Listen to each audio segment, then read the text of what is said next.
Hey, this is Noah, and welcome to a brand new episode of the Geek Press podcast.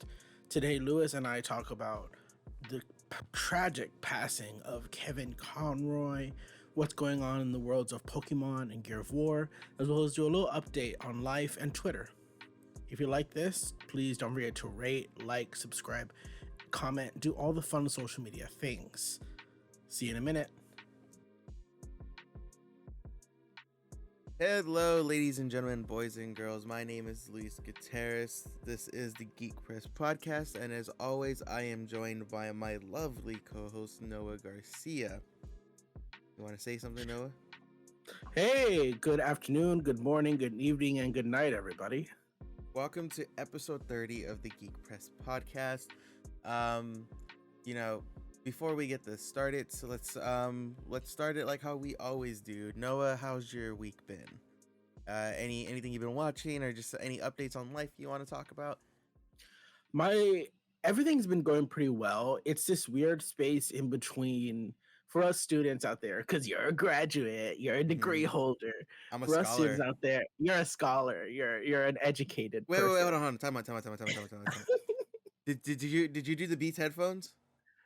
Oh, I forgot. You motherfucker, go do it. I'll do it right after this podcast.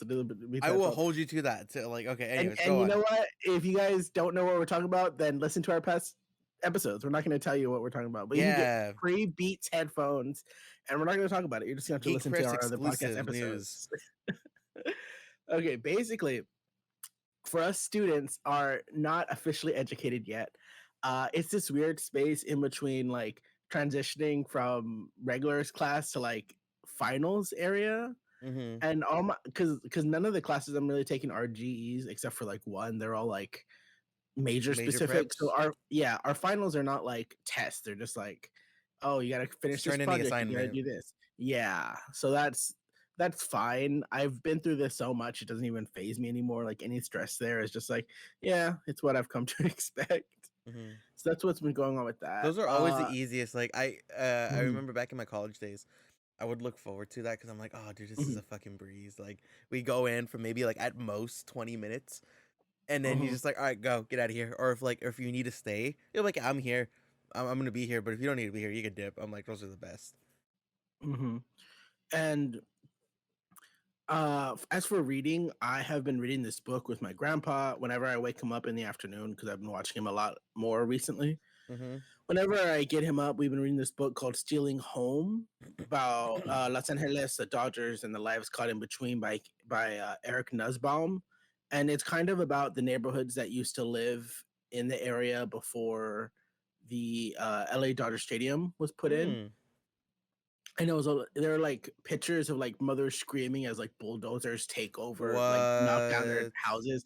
It's pretty insane. Sounds Like intense. it was like before the Brooklyn Dodgers came over. I'm gonna refer to them now forever as the Brooklyn Dodgers because they're not even from LA. That's funny, right? That's funny to think about. That It's is so funny. ingrained in LA. And it is very ingrained in like Chicano Mexican culture too. Everyone loves the Dodgers. So like even if you told them like, oh yeah, there was a weird mix up and like a bunch of people were forced out for a stadium, I feel like a lot of people would be like, well, it's baseball. What are you gonna do? So that's been an interesting book we've been reading. And aside from that, I haven't really been listening or watching anything notable. But what about you, my lovely co-host, Lewis? So I'm still working on that Sonic Frontiers guide. I sorry if I'm repeating myself, but here I'll do a peek behind the curtain a little bit, like how like the world of freelance works, at least for guides. I'm pretty sure reviews do the same, but I've never reviewed a game, so I just want to make that very clear. Well, I've reviewed a game, but never like for like IGN or GameSpot. I've done it like on my own. But like when you get a review code or a guide code, um it's a very special code. Usually they give you it's cool because they'll give you like the premium deluxe, like like the $100 version. They'll send it to you, and you usually get it 2 weeks to a week before the game comes out, and that's standard. Sometimes there's been cases where like I didn't get the code at all, and I gotta pay out of pocket, and then IGN will reimburse me for what I spent. And then there's other days where there's other times where like I'll get the code like an hour before the game comes out. For Sonic Frontiers, it was very much that case where the game came out Tuesday. It came out this Tuesday, the Tuesday that just passed, and it came out at Tuesday like 9 p.m. I got the code Tuesday like 4 p.m. And so everyone on my team that was working on the Sonic Frontiers guide was like, they're all pretty much virtually done. And I'm like, fuck, and I'm kind of like struggling here to like make amends and like not make amends, but like catch up and shit. And so now the other day I was playing the game and everything finally clicked in my head. And that's always the hard part when you're writing a guide. It's like, how are you gonna lay this out? So you look at other guides for references, this and that, blah blah blah. It's a lot of mental gymnastics you got to do. And I finally clicked in my head. I'm like, this is how I'm gonna do it. I got it. And now that I got it, I got the ball rolling, and I'm like, I can have this done probably within a week, maybe 2 weeks now. And my editors aren't gonna give me shit because they know I literally just got the code. So like that's what I like about them. But yeah, that was like the big thing that happened like with the work. Um Also, my girlfriend put me on this show called Reboot. It's a Hulu original show, and pretty much the basis of the show is if you guys ever watched Crazy Ex-Girlfriend, it's the lead. She's one of the main characters, and she's a writer for she's a Hollywood writer. And the show's about her rebooting the show that was like back in like the 70s, 80s, and it was about the Oh sitcom. yeah, I think I've seen commercials for that. Yeah, it's really funny. It's about her rebooting the show, but she's like, I want to make it more gritty, more edgy, blah blah blah blah blah. And then it turns out, like, I don't want to give too much away, but like her dad was the original showrunner, and he was like, they have their own problems, and he's like, I'm not gonna let you ruin my show, fuck you. And it's like families reuniting, old meets new, old school humor versus like new school humor, and just all sorts of stuff like that. It's a really fun show. I've been watching it a lot.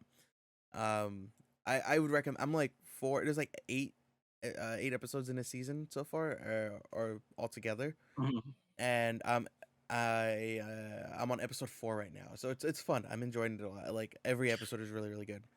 It looked really interesting. I've seen a lot of the Hmm. promos, and I'm just like, this looks like a really interesting concept to play with.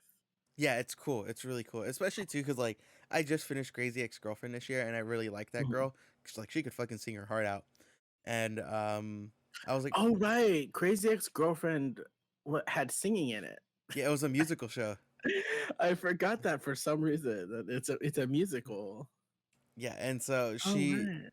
she doesn't sing, at least as of yet. She hasn't sang, but I'm like I'm happy to see her in other projects. And I also bought a PS5.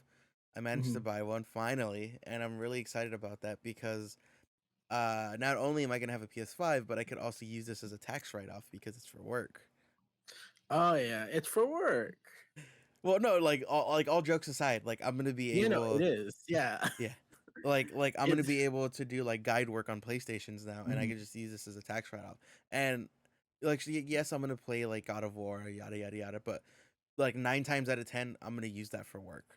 And I'm really excited though to finally get my hands on a PlayStation. Like I tweeted out, and I got a couple of responses, you included. I was like, hey, I completely missed out on the PS4, the 3 through 5. Well, 5 still going on, but like the 3 to 5 era.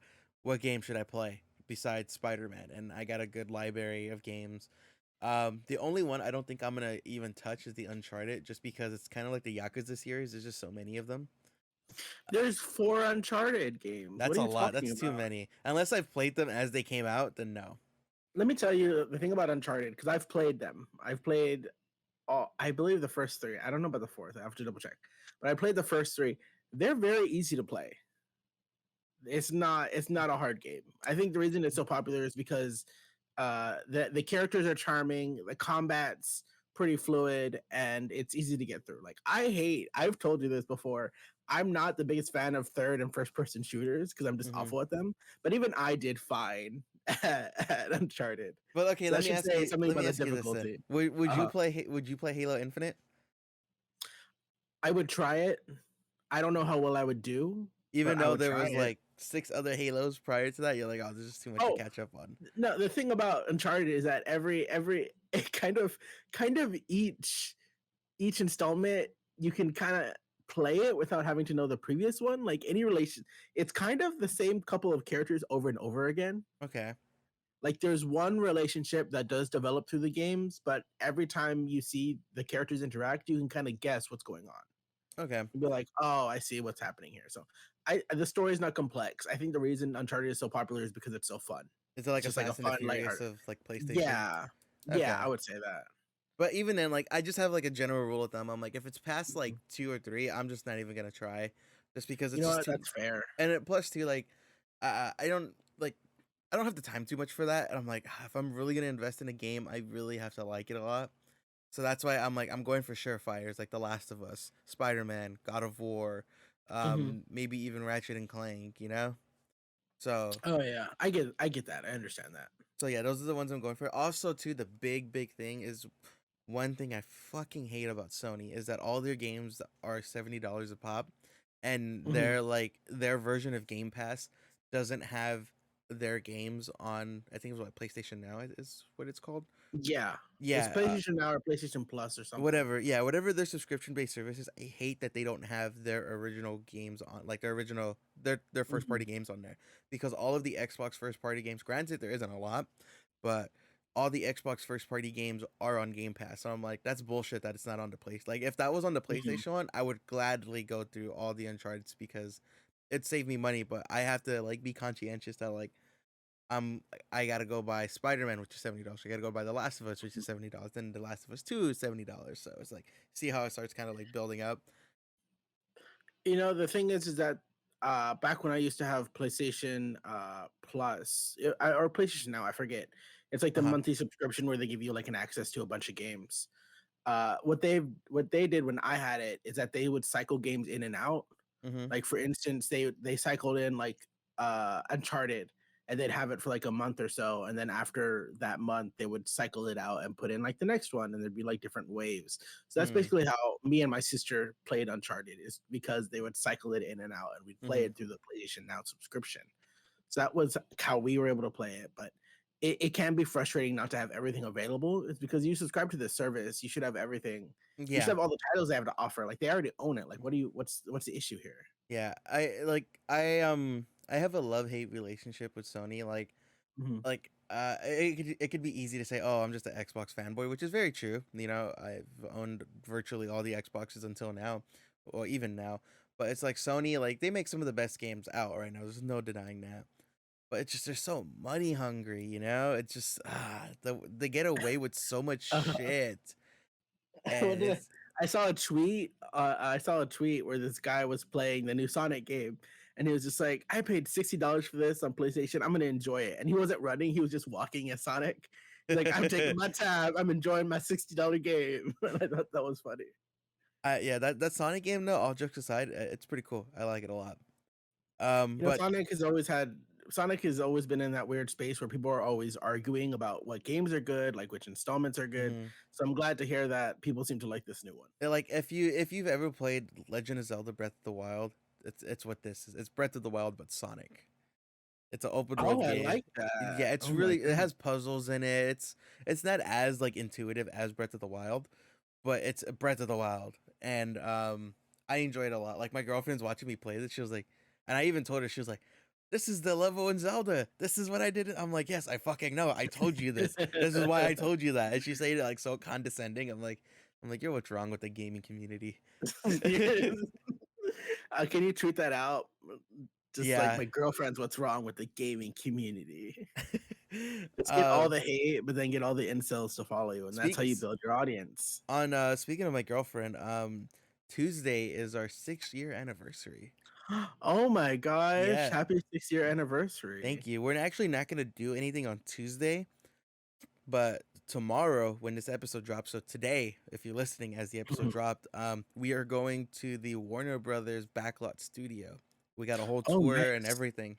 And we even paid for like you're the first person to know about this part, what I'm telling you. Oh my gosh. Um we paid a little bit extra to like go into Batmobile and take like pictures and stuff. And they're gonna have like all the movie props, and we're my Mhm. girlfriend and I are big like cinema buffs, so we're just gonna go there. And we also have Universal passes, so if we're feeling it, we might just go to Universal for a little bit and go hang out. My body is ready for the Instagram pictures. I'm ready for the captions, like check out the whip, like all the different captions I'm sure you're gonna come up with. I'm ready for it. Thank you, thank you. But yeah, that's what we're gonna be doing. But also too, speaking of Batman, we kind of want to get a little bit more seriously here. Um, as you listeners may or may not have heard, we lost one of the greats, and that is not an understatement. Like this individual, this gentleman, has played such an instrumental part in numerous people's lives. If it's not even in the LGBTQ plus community, it's in the geek community, or even just like his local community. Literally, Kevin Conroy passed away, I believe, at the age of 66. And I could be getting this wrong, so please fact check me, Noah, if I am getting this wrong. But I believe it was cancer complications, how he lost his life. And Yes, I believe it was intestinal cancer. yeah, and fuck cancer. Cancer sucks. We've all probably known someone who's fought cancer, and it's never a pretty sight. And just the fact that if you've ever if you ever played like virtually any Batman video game, that's Kevin Conroy. If you've ever watched like the animated series, that's Kevin Mhm. Conroy.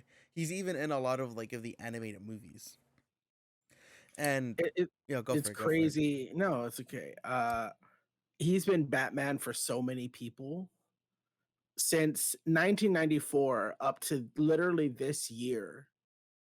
He has been Batman. I think his last Batman was in the multiverses, doing lines for that Oh my DC god, you're Warner right. Brothers. Yeah. Yeah, I they remember brought because back I was the a Trinity for Batman that. main, and I was like, I Mhm. fucking love that they brought back Con. Oh my god. Like he's done so much, and he's done a lot of animation. He's done Ben 10. He's done He Man. He's done lots of different like DC different things. He's done a lot of work, so he's very important. And just as a comic book reader, when I read comics, it's kind of like his voice in my head whenever I Yeah, read everyone reads it Batman. like you don't even have to be like a big like fucking movie nerd like us to know who Hmm. Kevin like you if you've played Injustice, there you go. If you've watched like I said, if you watch the animated series, there you go. Even if you watch fucking Batman Beyond, he's in Batman Beyond. He's Bruce. And and it's just crazy to think like someone who I've seen him in passing like at conventions, and I just remember like I would always be like, "Oh, I'm not gonna go to his booth because Hmm. there's just so fucking many." But that just goes to show how many people loved. Every time I saw him at a booth, it was wrapped around, and he always had a smile on his face every time I saw him at a convention, and like just like taking pictures with the fans. And there's like other like voice actors I've seen. You could very much tell they're just kind of there to cash in a check. Yeah. And I never got that vibe from him. Like he would always spend time, like just enough time with someone to like to so that way they could remember that, but not too much where it's like I want to take up everyone else's time. And he's Mhm. just such a kind soul. Like I heard stories of him like giving back to his local community and going to like soup kitchens and helping out people who may not have enough money to provide for themselves. Like he was such a kind-hearted man. I when I found out this morning, I saw some people tweet about it, and I was like, "Oh, great, another like shitty joke." And then more official accounts started tweeting about it, and I saw like headlines on different websites, and I was like, "Oh my god!" And I was like, "It was devastating. It was a terrible way to Yeah. wake up." Yeah, I literally woke up to that too. Same thing. Like I have a whole bunch of Twitter notifications on for certain people, and it Mhm. was just popping off left and right. And I was like, "What the fuck's happening?" And I saw that, and I was like, "Wow, this is literally what I'm waking up to right now. This fucking sucks." I think it's interesting about his portrayal of the Batman is because you kind of have the fans that are like goofier, like Adam West, like come on, Mm-hmm. chum, like goofy, fun Batman. And then on the other side of that spectrum, you have like more like Christian Bale or Ben Affleck, like swear to me, like I'll beat the shit out of you. And I feel Mm-hmm. like his Batman's always been like a firm middle that everyone has always agreed has been a good version of the character. You know what I mean? It's the best of both worlds. Yeah. And I I think he embodied Batman for a lot of people. and I think what really broke my heart on this is when I saw Mark Mhm. Hamill post a picture. Oh. It's an older picture. I've seen it a Mhm. million times on the web, but it's them like hugging each other, and they just look like they're just so happy to see each other. And for those who are unaware of Mark Hamill, he is popularly known as Luke Skywalker, but he also voices the Joker in nearly everything too. And him and Kevin Conroy are like peanut butter and jelly. Whenever Kevin's Batman, he's always the Joker in the same project virtually. Isn't that funny? It's just it's whenever I also read anything in Joker, it's always his voice Mhm. too. It's Mhm. never it's kind of funny because I feel like that first Justice League show, you know, like George Newbern as Superman and Susan Eisenberg as Wonder Woman and all these other characters, like they're iconic. Their performances are iconic, but there's just something about how Kevin Conroy did the Mhm. Batman, something about how Mark Hamill did the Joker that like will forever remain in my head because there's been so many different people that's played these characters, and you know you get different voices and you get different interpretations, but it's always his that stick with you, you know. 100%, 110% agree. I mean, that just kind of goes to show, like, just how I keep saying it, but like how impactful he was, and Mhm, I think too, like, I was watching an old clip. He was like, "What I love about Batman is that like he's a human. mhm, He unlike everyone in Justice League has superpowers, but not Bruce. Bruce is a man who relies solely on his skills and what he has on hand.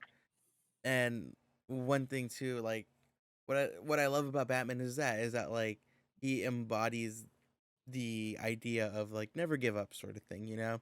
mhm, Always strive to be better. That's one thing Bruce is always doing when everyone's saying, "Dude, just stop. Please, just stop." He's like, "No, I can do better and I know I can." And that's what I love about mhm, Bruce Wayne Batman is just like there's all these different iterations. Yes, some are grittier, some are more lighthearted. But at the end of the day, Bruce is always about never giving up.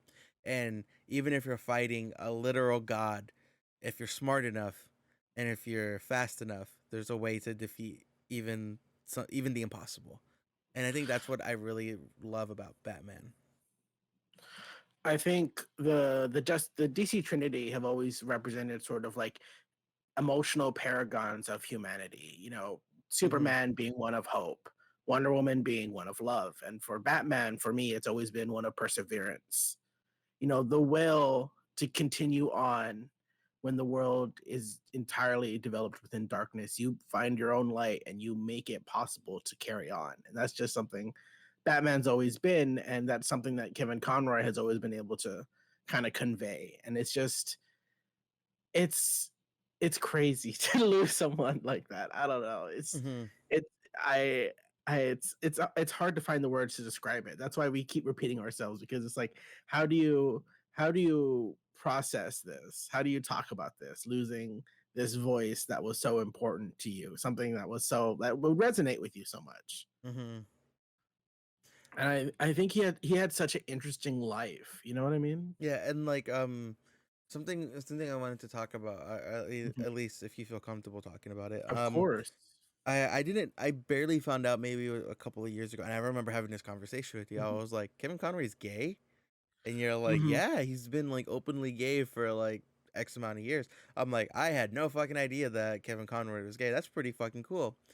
And We can definitely go into it. okay, perfect. Okay, because I was just kind of dancing around. Mhm. Um, so yeah, for those who are unaware, now Noah, please correct me if I'm wrong because Mhm. you're more knowledgeable on this than I am. But Mhm. DC had a Pride Month issue where it was like a collective. It was a pretty much a big comic book with mini stories of Yeah. uh of LGBTQ plus DC characters and telling their stories, written by Mhm. various people and drawn by various people. Kevin Conroy did one of them, and Mhm. you said the story kind of like really resonated with you, huh? I just wonder if you Oh kind of take the yeah. reins on that. There's so far there's been two issues. There's been 2021 and 2022, and it's just an anthology series highlighting different characters. And I actually have a page up. We both were thinking the same thing. I have a page up that I was gonna read. And his story is very autobiographical. his I'll read a little some of the panels. Go for And it. he's talking about like a producer he's trying to talk to, like trying to get a project going because he went to Juilliard. He's an actor. He's been trying to act for years. And it says like I tried to reach the elusive producer one last time. I decided if he still wasn't available, I just head back. The phone clicked and the producer's voice came on, and the producer said, "Hey, F slur, how are you doing?" And then Oof. Conroy continued to say, "That gut punch again, like in the bar so many years ago with the drunk actor." And then the producer says, "So we're not going to need you. I went in there and pitched you, and man, the reaction was not what I expected at all. I mean, wow, there's a lot I didn't know about you. Honestly, you could have warned me before I got my ass handed to me. Look, just a Wow. heads up between us, you can forget that network. They'll never hire you for a lead. So have a good trip. Good luck, okay?" And then it goes back to the thought boxes where it says, "I was completely stunned. I was lost. I sat staring into space, staring at a void that spanned 20 years. The 20 years since I moved to NYC as a 17-year-old to start my acting career at Juilliard. The 20 years I've been fooling myself that I could ever compete in this business, that I could have a public and a private life. The 20 years I wasted just thinking I'd never be anything more than another F slur." And he has a very interesting because Kevin Conroy grew up through the time of AIDS, That's through right, huh? so much homophobia. Like he lost friends, he lost a father, he lost friends, he lost a brother, he lost a lot of people.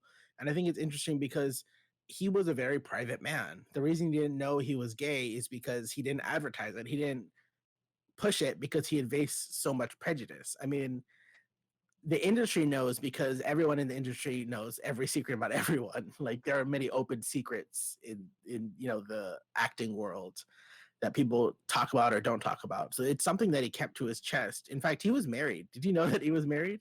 I found out he was married Mhm, when the first Pride came. That's when everything. I was like, mhm, "What the fuck?" Like it was just not like I guess a shocker. mhm, Yeah, obviously it was a shocker, but like just mhm. because I didn't know. Yeah, and well, just to continue, I would say anybody should read this if you have a chance. DC actually put it on their site for free, so if you want to go to Hmm. DC and read it, um, here's another panel. I was my public face. Was I my public face or my private face? Had I made too many compromises? It seemed to roar. I began to speak, and a voice I didn't recognize came out. It was sorry, husky, rumbling sound that shook my body. This was when he was discovering the voice for Batman. It seemed to roar from 30 years of frustration, confusing, denial, love, yearning. Yearning for what? An anchor, a harbor, a sense of safety, a sense of identity. Yes, I can relate. This is a terrain I know well. I felt Batman rising from deep within.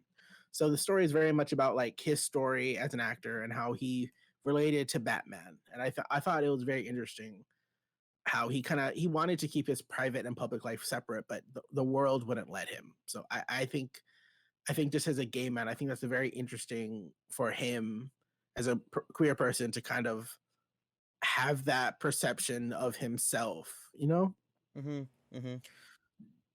So I honestly, I wish he had written an autobiography. It seemed very interesting. Honestly, he should have done a whole comic. They should have given him a whole comic to write You and know, just do his life story. It seems very interesting. hopefully, now this is very Mhm, very wishful thinking. Hopefully, his partner has a series of like journal entries or something that could be turned mhm. into something like that. But if not, then we at least we got something. You know. Yeah, and it's just a shame. I I Hmm. I, I can't. I don't know how to express. I don't know how to go into even like it's terrible. It's awful. It's so sad. Hmm. But it's I suppose dealing with cancer, it's you either want it to be over, and I suppose it's over. I don't even know what to say. Yeah, I mean that kind of goes back to what you're saying. Like, Mhm. he was just a very like quieted guy. Like, I guess the majority didn't even know he had cancer. Like, he was just Yeah. goes back to yeah, and I'm like, damn, like just to be battling that and to be battling that like Mhm. so quietly, so like bravely, like And still working. a very Batman thing to do. Yeah. That's a very Batman thing to fucking It do. is.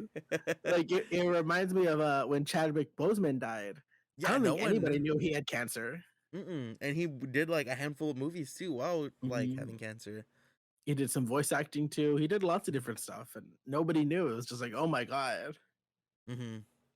So Yeah, that's crazy. yeah, and it's even more like stunning to think that like in one way or another, like he embodied, but like he, like I said, like that was a very Bruce Wayne Batman thing to do. Where it's Mhm. like, stop, you're hurt. No, fuck you. I'm gonna keep going. Like Yeah. that's as Batman as it Mhm. gets right there. And like like hats off to you, Kevin Conroy, and thank you for years of fucking just phenomenal work and shaping what people perceive as comic books and helping change the narrative for so many things in a better way. Yeah, that's really all I got to say. I know I got a little too serious right here, a little too grimy, but it's just something we felt Yeah. passionate about because this is the Geek Press. It even says it in name, Geek Press. We have to talk about him, and but yeah, there's really no other like easy way to like segue conversations like this. But I just kind of want to talk about something a little bit more lighthearted. Um, Yeah. Someone make a fart joke quick. um, if you guys are a big Pokemon fans, you would, Oh my gosh. yeah. I'm just like I said, there's no easy way to segue this into a conversation. If you guys are big Pokemon fans, you would know, or if not, Mhm. you here's some news for you guys. Ash Ketchum has finally become a master. What was it? A master gym leader. He finally won a championship. There we go. He finally became the world's best Pokemon fucking trainer after And 25 years, I think it is, right? Or something like that, or 20 something. something like that. Yeah, and it's kind of become like a running gag in the Pokemon animes that he never won. He would always get right there to like the finals. He would maybe be like top 10, sometimes even second place, but he would Mhm. never win first place to be the very best. And Okay, I have a timeline. Let me know when you're ready for this timeline. uh yeah, okay, yeah, go for it cuz then I was Okay, just talking too, okay. I'm saying. 1999, the Kanto tournament in the Kanto region, he made top 16. Okay. That's 1999. In the Johto region in 2002, he made top 8. In Hoenn 2005, top 8. Sinnoh 2010, top 4. Now he's been through several tournaments since then: 2013, 16, 19, Unova, Kalos, and Alola. I don't know how to say it. I don't know Pokemon. 2019. And now this year, 2022, he finally won. So he's been, this kid has been through a lot. And you know what? We were talking about perseverance earlier. This is perseverance. So he became the world champion, defeating this guy Leon at the yearly World Coronation Series, But which when has I made did it him in Pokemon oh, Sword and Shield, no one gave a fuck about it. no one did. I'm sorry, no one cared. But yeah, shout out to Ash. I mean, Yeah, I saw a mhm, TikTok of the voice actress who does Ash Ketchum, and she was like losing her shit. She was like, "Ash is finally a champion, this and that." I'm like, "Oh, it was just so cute. It was just so cute watching her like lose her shit." And then you like know I've what? Shout seen, out to her. yeah, I forget her name, but she seems like such a lovely person. Like she's like Mhm, so embedded in the Pokemon community. Um, but I've also seen videos too, where like people like in Tokyo where they had it up on the big screen like in like their version of like town square where I don't know places in Tokyo, so forgive my ignorance, but mhm, like for Americans, like how in New York we have all our TVs, they had something like that very similar in Japan, and people were just watching that. I'm like, that is just so cool that like whenever you just see the community come like a community as a whole like just come together and watch this one thing just to share the mhm, enjoyment. And I thought that was like super tight. Like and I saw like montage clips of like people all like just losing their shit. You would think their favorite team just won the Super Bowl, but no, Ash mhm. Ketchum won the tournament and is now the best. And I just loved like the wholesomeness of all that this all brought together. Do you want to hear what his team was? I hold on, yeah, speaking of that too, before you go into it, Mhm. um you should follow me on TikTok because I am going to be posting some stuff. Um they're putting, if you have Pokemon Sword and Shield, Hmm. they are releasing Ash's team on, they're giving it away for free if you put in a special code, but they're releasing the What? codes at certain times. I don't know, all the codes, maybe I may be wrong on this. All the codes may be out or they're coming out. But Hmm. like I know there was like a Dragonite they released who was like level like 88 or close to being Hmm. maxed out. So yeah, but they're dropping his whole team that he used. But go for Hmm. it. Tell everyone his team. Okay, his team was of course Pikachu, Yeah. which he would like Gigantamax into Giant Pikachu. hmm There's Dragonite, Yeah, it's another goat. Gengar. I was So so interesting. happy. I was so happy Gengar's a fucking master leader. I'm like, you deserve it, buddy. Isn't that crazy that he has 3 Gen 1 Pokemon on his team? Uh-huh. But he has Lucario, hmm Sir Farfetch'd, and then fossil Pokemon Dracovish. Yeah, And I was like, that's a crazy team. I saw the lineup and I was like, I fuck with this Mhm. lineup. This is a pretty solid lineup. I want to see some like Pokemon nerds be like, actually, that's not the most optimized lineup he should have. I could beat Ash totally if I was playing him. You know what I mean? Like, I Oh, want to shut see up, you virgin. that. But you know what? Shout out to Ash. hmm He's still 10, which is insane to me, but all right. You know, I gotta say though, like as someone who grew up with Pokemon, I never really got into it until the pandemic, until Mm-hmm. lockdown. I bought a Switch during the lockdown. That's like a lot of people did, and Pokemon Sword and Shield came out, so I bought Sword for myself and I bought Mm-hmm. Shield for my girlfriend. And I just fell in love with it. Like immediately, I was like, "Wow, this is what I've been missing out on all these years." Because I never like bought, I had a GameCube, but like I was never really too into it. But like I was like, "Damn, man, I missed out on some bangers." And so I'm excited for, I think it's out already, the new one. Um Mm-hmm. but yeah, like I just like grew so entranced with Pokemon so much, so I started collecting the Pokemon cards and I need to watch the show, of course, but like I just Mm-hmm. think it's so fucking cool. Like that's just so dope. I love Pokemon, but I also had an interesting relationship with it because when I was hmm little, I loved Pokemon, but then I also loved Digimon. So You can I only felt love like one or the other. yeah, but then I was like, you know what? I like both, whatever. So I just liked both because there was always like that weird playground, like Digimon, and then a few people would say Digimon, and then a majority of the kids would be like, Pokemon. What the fuck are you talking And I about? bet those Digimons were like, we're the cool ones. It's Yeah, always, I you know what I don't fucking get about Digimon fans, okay? okay, okay. Like, don't get me wrong, Digimon is, they have some cool stuff. Hmm. I remember liking it as a kid, Hmm. but I would also watch Pokemon as a kid, and I was like, you know, Hmm. I would never say one is better than the other. But as Hmm. a kid, I was like, Digimon had that lure to it because it was like Hmm. different. It was different enough to. It was clearly the competitor of Pokemon. It was very clear. Hmm. But Digimon fans are just so annoying. It's I just won't argue with that. I won't argue with that. like the majority. They're like, we're better because of this and this and this, and Hmm. like we have our evolutions, and I'm like, listen, if you look at it from an objectively, from Hmm. like a statistical, Pokemon blows you out of the water Yeah. every fight. And it's like I just need you to acknowledge that like like if you look at it from like, you know, just from a pure number standpoint, Pokemon wins that fight every fight. And I think the only time I'd ever say that Digimon truly has a leg up on Pokemon is within Digimon's story. I think there's been a lot of stories. They've allowed like characters to grow up and yeah. to like hmm age and develop. And I think that's the one point where Digimon has an advantage. But I mean, marketing wise, pop culture wise, like Pokemon just blows Digimon out of the water. And I say that hmm as someone who has a Digimon poster on his wall. I think as a kid you like Digimon because every Digimon is basically Meowth. yeah. Because all the Digimon can talk. So you're It just like, wasn't oh, that's that my best like, friend. correct me if I'm wrong, but Digimon was made by Americans, right? Or am I wrong on that? No, it's a Japanese Oh, product. okay. I thought that was an Mhm. American thing.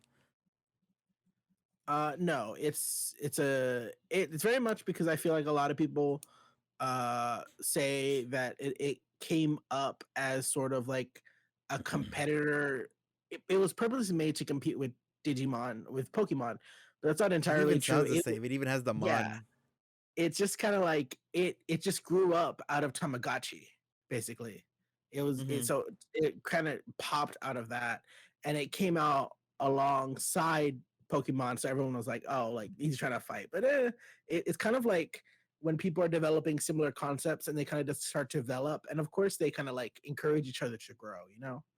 It was So like it that wasn't like a year response. White House Down came out, and then the other Mhm. movie with like Yeah, Olympus Has Fallen, where there's this two yeah, same exactly. movies. That Exactly, exactly. was such a Like they're wild not. time. I didn't watch either of those. Keep it that way. I watched them both. Keep it that way. Would you say one's better than the other? Yeah, the one with Gerard Butler is definitely better. If you watch any action movie where Channing Tatum is actually trying to act, you know it's not good. I've seen I've seen two movies with Channing Tatum. One with Magic Mike, which is like weirdly It's just a dark. horny movie, right?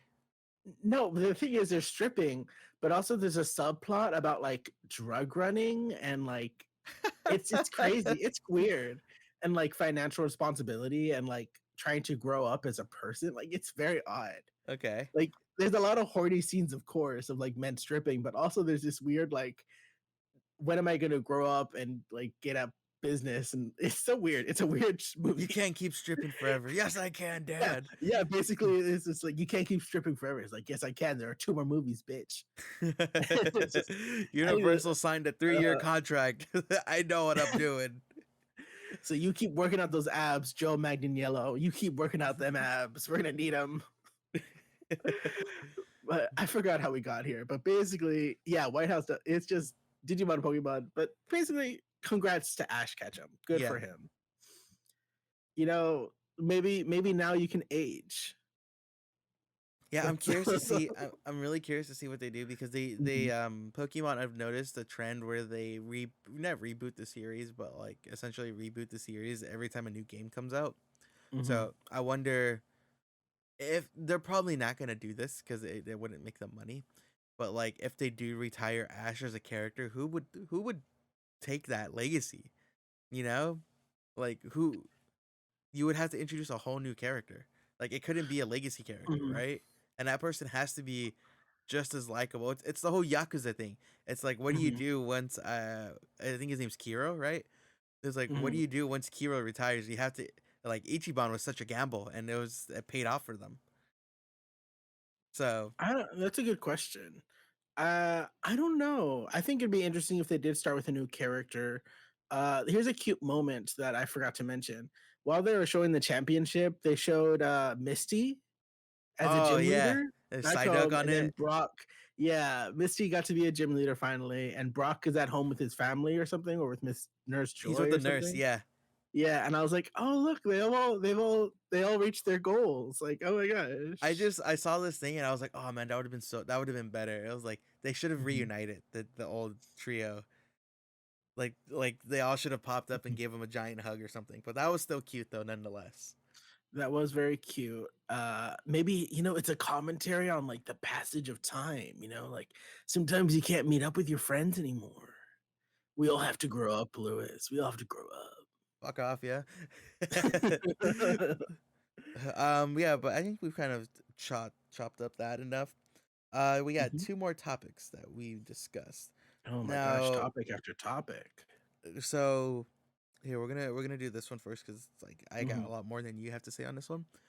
mhm, Um, Netflix has signed a deal with Microsoft to produce a Gears of War animated series and a Gears of War movie, like live action movie. And for those who are unaware, Gears of War is like this big multi-franchise video game that Xbox has had since the 360 era. And it's arguably one of their best ones. And since like the beginning of Gears of War, Mr. Dave Bautista, who is most popularly known as Drax in the MCU, has been saying, "I want to play Marcus Phoenix." Marcus Phoenix, for those who are unaware, was the main protagonist in Gears of War 1 through 3. That's the character you play as. That's the character you spend the most time with in all of those games. He's in 4 and 5, but he's more of like like a sensei, if you will, you know, kind of like passing on his knowledge to the next generation. He still has a big presence, but he's not the main focus. But and the guy who voices Marcus Phoenix, I forget his name, so Noah, can you look this up for me? But he voices Bender from Futurama and a lot of other people. But yeah, Marcus Phoenix has a very distinct look to him, and I don't think Dave Bautista is a good actor in my Oh opinion. wait, he voices Bender. Yeah, Oh, that's John DiMaggio. I there we love go. John. He was also like Jake in Adventure Time and all that. A He's great. I lot love of him. people. He Mhm. does a lot of people. And Dave Bautista's like, I want to be Marcus Phoenix. Blah blah Mhm. blah. I'm Marcus Phoenix. I will say this. I even said it in the TikTok too. He could be in the Gears universe, but just have him be his own character. Because I think Mhm. if you start doing this thing where it's like, because then you do it's like the Halo show. You get a divide in the community, where it's like, Mhm. this isn't our Master Chief. This isn't our Marcus Phoenix. Like we have it right here, and then it's that whole drama within the community. And plus too, like John DiMaggio is very much like, wow, he's done Marcus Phoenix a million times. I'm pretty sure he's up to do it again. Mhm. Um, if you're gonna like do the animated series, bring back the OG cast and just do a story with them in it and have Marcus in it. But if you're Mhm. gonna do a live action, introduce a whole bunch of new characters and just be like, have Batista be one of the soldiers within the army, because he very much has the build, like the Gears of War build, because they're all like fucking gym bros, like just built like tanks, and he very much has that body type. So I think he'd fit perfect in that. But just don't have him as Marcus. That's my thing, because I think You he would know, kind of kill the mhm. character. I mean in his like Instagram, like a lot of people go on social media and like say like, oh, I could be good at this role, guys. Didn't he wear like a full set of armor and everything, right? Yeah. You So can't cosplay armor. He looks good in it, I thought. yeah, no, that's the thing too. Even fucking the Coalition, I believe. Yeah, that's the people who make Gears of War. They've done promo with him. If he's even in the game, he's a Marcus Phoenix variant skin, but it's Dave Batista but it's not Marcus. It's him as Dave Batista, and he's even in the multiplayer game, but as a skin. And so like the promo footage you've seen was official promo footage where like he puts on like the Gears of War like uniform and stuff. Like I said, he looks good, but I don't think he should be like the face of Gears of War, you know? You just leave that to the video games, and then the live action, go wild, go introduce a bunch of new people or shit like that, you know? If I don't know much about it, but there was a funny moment where a the Gears of War creator Cliff Bazinski, Uh-huh. he tweeted out, he was like, "Oh, and please keep Chris Pratt away from the Gears franchise, please, FFS." I love that. Because Chris Pratt is just one of those people now that whenever there's a project, they like jokingly say Chris Pratt. You know what I mean? Oh no, It's I like have problems with Chris Pratt now as like an individual. he's just that's a whole other thing. Yeah, I just don't really, and it sucks because it was because of him I fell in love with Star Lord, and so Mhm. whenever I see Star Lord on any MCU, I'm just like get out of Ugh. here. Just pretend he's the PS4 version of Star Lord. Oh shit, okay, the one who looks like Troy Baker. Yeah, basically. It's don't I can get started. Don't get me started on Mario. I'll get on it. Yeah, I saw a TikTok with Mario where it was like the Mhm, original voice actor and like how he auditioned and all that, and I'm like, mhm. he's right there. He's right there. Why didn't you guys go to him? You know? My issue. Okay, first of all, Chris Pratt. He's not really a voice actor. Mm. It's different being a voice actor than it is being an actor. Mm-hmm. So that's the first thing. Second of all, he does sounds like he's doing what he did in the Lego movie. Yeah, Like they feel there's it feels like he didn't do anything special for the role. He's just talking. he's just like Not like this is his mhm, normal voice, and he's like, now I'm talking like this. I'm like, yeah. they're like, no, you didn't change your voice at all. Like, And it's crazy because Jack Black does such a cool job as Bowser from the little we yeah. saw. From the little we saw, I was just like, oh shit, that's Bowser. Like, fuck it up. Uh huh. But I don't. You know what I forgot? Out Mhm, of everyone in Nintendo, my favorite character mhm. is Let's say it at the same time. Okay, ready? 3, 2, 1. Donkey Kong. That dog from Animal Crossing. Oh no. My favorite is Donkey Kong. Uh-huh. They casted Donkey Kong in that movie. It's Seth What? Rogen. I want to say Seth Rogen is. Yeah, can you double check that for Oh me my really quick? god. I'll check it right now, but that actually sounds great. That's my problem. I don't think as of right now, I'm like, oh no, I don't think that's a good Donkey Kong. Oh no, I thought I will like that. Oh no, I think A that'd lot be of funny. a lot of people do, but it's just I'm being it's like this like Donkey Kong's my baby. You know, that's my baby right there, and I just don't want. I don't know. I don't know if he'd be a good Donkey Kong. Maybe I could be wrong. You know, maybe it would be like a whole Jack Black thing. But I'm just hoping Mhm. because they didn't show Donkey Kong in that trailer. After I watched the trailer, I was like, "Where's my boy Donkey Kong? Why aren't you showing him?" There's a reason why you're not showing him because you know he's that good. And my mind, I've turned into a crazy ex girlfriend. You know, call back to the Mhm. to the opening part of this episode. But yeah, Yeah, I'm looking through it, and apparently, and this is actually not big news. I had to dig for a second. Apparently, Seth Rogen is Donkey Kong.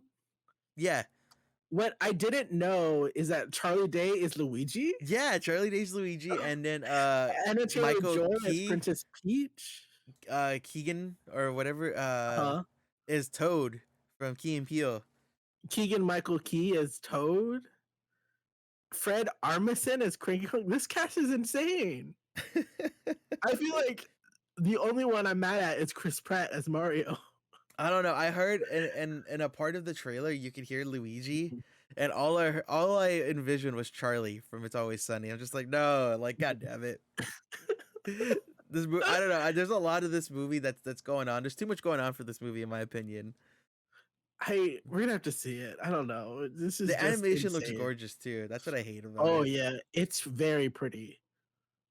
Like just the texture Uh huh. of all the objects, of the effects of the like fire from Bowser, like how the mushrooms kind of bounce up. It looks really well done. 110% agree. 110% agree. So I guess I'll watch it. Why not? If my nephew wants to go see it, I'll take him as an excuse. You know, okay, so for our last topic, we used to have Mhm. Noah news, but Oh, we Noah, don't have that. You know what? The thing is, I talked to our producers and they really didn't care for it, so I just had to cut yeah, it. and we changed that with a new segment called I'm buying time. I'm buying time. You didn't happen to make this up at the last minute, did you? No, We a we new talked to our segment producers called about it. "How's Elon Musk killing Twitter this week?" Oh my god. We gotta have like a jingle like how's Elon Musk killing Twitter this week? This week. You know, we'll have a jingle of some kind. Yeah. But Lewis, how is Elon Musk killing Twitter this week? Okay, so this week the Twitter Blue paid verification finally Mhm. went into play, and it went how you expected it. You know, there was you know, I'm not afraid to get a little political on this podcast. There's piece of shits like Kyle Rittenhouse who became verified within that, and he was like, "Look, I'm finally verified," and people in his like Twitter like replies were like, "The left didn't verify you because they hated you," Mhm. blah blah blah. I'm like, "No, shut the fuck up." And then pieces of shits like OJ Simpson got verified, and then but see, okay, see, I don't really care if those pieces of shits get verified, but then Mhm. here's well, I do. I don't like them. I don't think they should be because they've done horrible things. Um, Mhm. but also to here's some funny parts of the Twitter Blue verification. Ha ha ha So, ha. for those, it's no longer here. By the way, they got rid of that feature, the Twitter Blue feature. But the Which verified is check, also very funny. the verified check mark looked identical to an actual verified person, and the only way Mhm. to tell a difference between them was if you clicked the check mark, and it would say this person paid for it, or this person is notable for blah blah blah blah blah. Mhm. And there was a fake Nintendo Twitter account, and they tweeted out something like, "This is what Mario's doing right now while he's working on the movie," and it was him flipping off the camera, Mhm. and that Twitter account blew up and then got taken down, and then the people who make no, I'll get to that one in a second. And then there Mm-hmm. was another one where there was this ESPN personality host guy, really big dude. His name's Adam something, I forget. And he there was a parody account of him that was made that was like, this just in, the Raiders fired their head coach, blah blah blah blah blah. That tweet was up for about 2 hours, blew the fuck up, got a whole bunch of traction. A lot of people believed it too, and that Damn. got taken down. And then the people, the pharmaceutical company who makes insulin Mm-hmm. shots, there was a parody account of that, and they tweeted out, fuck it, everyone gets free insulin. And because of that, their stocks dropped like $300. And Yeah. that caused a whole commotion. And there's a bunch of other things that happened too, but that caused a Mm-hmm. whole commotion. And then you shared this back and forth between Elon and Bernie, right? Mm-hmm. Do you want to talk about I have that? the tweets. I have the tweets. I Yeah, okay. we are thinking we're on a similar wavelength because once again I have things to read about the subject you brought up. So we're on the same page. Okay, so Eli Lilly, that fake account said insulin is free. Because it's free, a bunch of investors got scared and their stocks went down. They lost money. It was a crazy thing. And Bernie Sanders commented, let's be clear, Eli Lilly should apologize for increasing the price of insulin over 1,200% since 1996 to 275 while it costs less than $10 to manufacture. The inventors of insulin sold their patents for in 1923 for $1 to save lives, not to make Eli Lilly's CEO obscenely rich. And then Elon Musk responded, the full answer to insulin price question is complex. Short answer is that original insulin, discovered in 1921, not 1923, is inexpensive, costing as little as $25. New higher efficacy analog variants of insulin are more expensive. First of all, his tweet, he said discovered in 1921, not 1923. Bernie didn't say discovered, he said sold the patent in 1923. So Elon already fucked up there. Already fucked up. Second of all, Twitter now has a sort of a fact checking thing that goes under certain tweets that talk about news, and his own fact check was under his tweet that says a R&D study in 2020 found that the United States, the average price of a standard unit of insulin analog is $99.94. But in non-US OECD countries, the average price is $9.32. So his own website fact checked something he said, which is just very funny. You know, I really hope. I even tweeted this too. Like, I hope Mhm. Twitter doesn't die. It's genuinely helped me with work, you know, and it's helped me so much. But it's hard to look. It's becoming more and more clear that it might die, you know. Mhm. And yeah, it's also kind of funny just to watch this millionaire just prove Get how bullied. fucking stupid he is, you know, and get bullied. It's very funny. I sent a tweet to our friend Jake, or at least my friend Jake. Don't I compare don't know him your to me. I don't know your relationship with people. And it was a list of grifters and genuinely stupid people. Hmm. Like grifter side was like Alex Jones, Donald Trump, Candace Owens, like grifters that are smart and just play. But there was a list of genuinely stupid people that has like Tim Pool, Donald Trump Jr., Ben Shapiro, and at the bottom of the list was now added Elon Musk. So it's like, all right, we know who this person is now, and he's just so dumb. He's just so dumb. We've talked about this on the podcast before, but you do not have to be like intelligent to grift your way to the top and be a billionaire or whatever. You really don't. You really don't. So shout out. Twitter may go down, but it will go down bullying Elon Musk. Yeah, that's a good way to die. If that's how you're gonna die, like kill a website, you know. Mhm. But I If think, we're gonna go down, we'll go down bullying, yeah, like Twitter is known for. yeah, that's a, yeah. I was just gonna say, I was gonna say that's the American way, but that's just as good. The American way. All right, you know what? But on that note, let's end the podcast. Noah, if people want to find you, what's your address? You can find me at the New Girl House in Los Angeles where they filmed outside of it. I will be there looking quirky, looking for my own Nick to marry me. Well, But aside from that, yeah, you could also find me at the Full House in San Francisco. so we're gonna be in two very different places. Yeah. If you want to find me online, you can find me at Noah is Garcia on Instagram, Twitter, and TikTok. If you want to check out my photography works, you can go to Noah Garcia _photography. And sometimes, every once in a while, I'll write for the website Daily 49er, a Long Beach State publication, and you can maybe find my work there. Where can people find you, Lewis? People can find me on Instagram and Twitter at Luis Gutierrez. You can also follow me on TikTok at I'm Joshua Joestar, and you can find my work at gamespot.com and IGN under the wiki sections. If you just Google Luis Joshua Gutierrez IGN, or if you just Google Luis Gutierrez GameSpot, my work will pop up. But yeah, thank you for everyone for listening. If you have any feedback, criticism, feel free to shoot us a DM. Just be nice. Don't be a dick. Here, guys' homework of the week. We recommend you go to dc.com and read one of Kevin Conroy's stories that he published in Pride Month. And on top of that, we recommend that you go watch at least one episode of Batman the Animated Series. That is your homework for the week. Are we giving out homework now? Maybe. I thought this one was just extra fitting. And also, if you guys have any PlayStation game recommendations from the 4 to 5 era, please let me know.